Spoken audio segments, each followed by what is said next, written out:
సాక్షి చెబుతూ ఆఖరిగా ఆయన చేత రక్షణ పొందినటువంటి ఆత్మని నేనే అని సాక్ష్యం చెప్పాడు హార్పర్ గారు.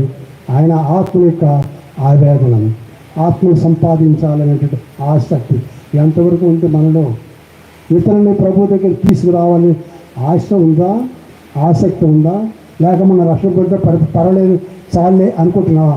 మన చుట్టూ అనేక మంది యవనస్తులు అనేక మంది ఉన్నారు రక్షణ పొందని వాళ్ళు. వాళ్ళ సంగతి ఏంటి? ఎంతవరకు మనము ఆత్మ సంపాదనలో ప్రార్థన చేస్తున్నాం? కనీసం ప్రార్థన చేస్తున్నామా? ప్రయత్నం చేస్తున్నామా? మనము రక్షణ సువార్త ప్రకటించడానికి ఎంతవరకు మనం పాల్గొంటున్నాం? ఒక జ్ఞాపకం చేస్తున్నాం. పరిశుద్ధ పౌలు మనకి జారిపోయాడు, వెనక్కి వెళ్ళిపోయాడు. అయినప్పుడు దేవుని దయ వల్ల మళ్ళీ ఉజ్జీవింపచేది, ప్రభు కృపలు ఉజ్జీవింపబడి మళ్ళీ తిరిగి భక్తుడై గొప్ప నాయకుడై అనేక వేల మంది రక్షణ పొందేలాగా ఆయన మరి సందేశాలు ఇచ్చాడు. దేవుడు గొప్ప సాధనగా ఆయన వాడుకున్నాడు. దేవుని స్తోత్రాలు. దేవుడు నిన్ను నన్ను కూడా వాడుకొని సిద్ధంగా ఉన్నాడు. కానీ మనం ఒప్పుకోవాలి. మొట్టమొదటి పెట్టి మారు మనసు పని. దేవుని రాజ్యంలో మనం వెళ్ళాలి అంటే మారు మనసు పొందాలి. మన సహవాసంలో, ప్రార్థనా జీవితంలో, వాక్య జీవితంలో మనం ఎప్పుడు కూడా మెలకువగా ఉండి సిద్ధంగా ఉండి ఆయనతో ఎదురు చూస్తే తప్పకుండా మనంతో కూడా యేసు ప్రభుతో పరలోక రాజ్యంలో మనం ఉంటాం. ఒక రోజున ఆయన అక్కడ మనం కలుసుకుంటాం. అటువంటి గొప్ప మరి విశేషమైనటువంటి అనుభవం మనందరికీ దొరికినట్టుగా పరిశుద్ధాత్ముడు మనకు సహాయము చేయనుగాక. ఆమేన్. ఇంతవరకు మెలకువగా ఉండి నిద్రపోకుండా ఉన్న వాళ్ళందరికీ కూడా మరొకసారి ప్రభు నామాన్ని వందనాలు చెల్లిస్తూ, పాస్టర్ గారికి పెద్దలందరికీ కూడా నా వందనాలు చెల్లిస్తూ ఈ మాటను అనుభవిస్తున్నాను. Thank you very much. Good night.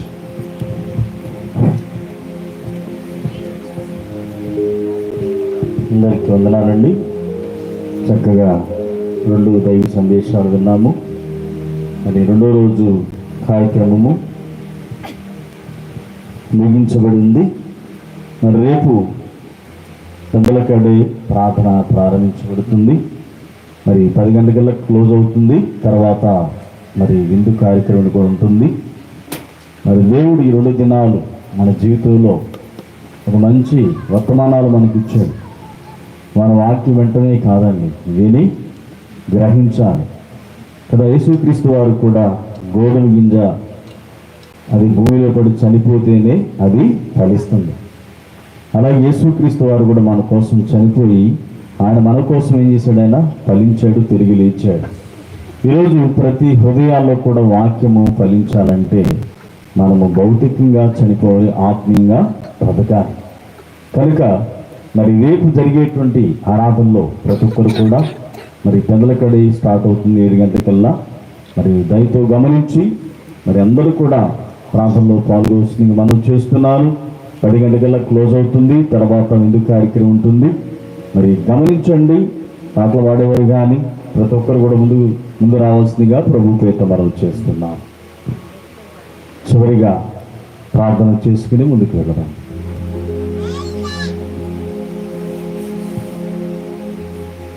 పరిశుద్ధుడు పరిశుద్ధుడు పరిశుద్ధుడు పరిశుద్ధుడు ప్రేమ నమ్మకం కలిగిన గొప్ప దేవా స్తోత్రం నాయన. నిన్న నేడు ఏకరీతిగా ఉన్న దేవానికి స్తోత్రాలు. మా జీవితాల్లో మార్పు లేకపోతే, రక్షణ లేకపోతే, బాప్తిస్మము లేకపోతే మా జీవితంలో ప్రభునైనా మేము ఏ స్థితిలో ఉన్నాము, మేము ఏ తీరానికి చేరాలి, మేము ఏ ఒడ్డునున్నాం. పేతురు నాయన ఎంతో చంచలమైన విశ్వాసం నేను చూస్తున్నాను ఆయన. పేతురు లాంటి విశ్వాసము, పేతురు లాంటి భక్తి మాలో ఒకవేళ ఉంటే పేతురులాగా మేము కూడా జారిపోతున్నామేమో ఒకవేళ నాయన. పేతురులాగా మేము కూడా ముమ్మారు ఎరుగునమని సెలవిస్తున్నాము ఇప్పుడు నాయన.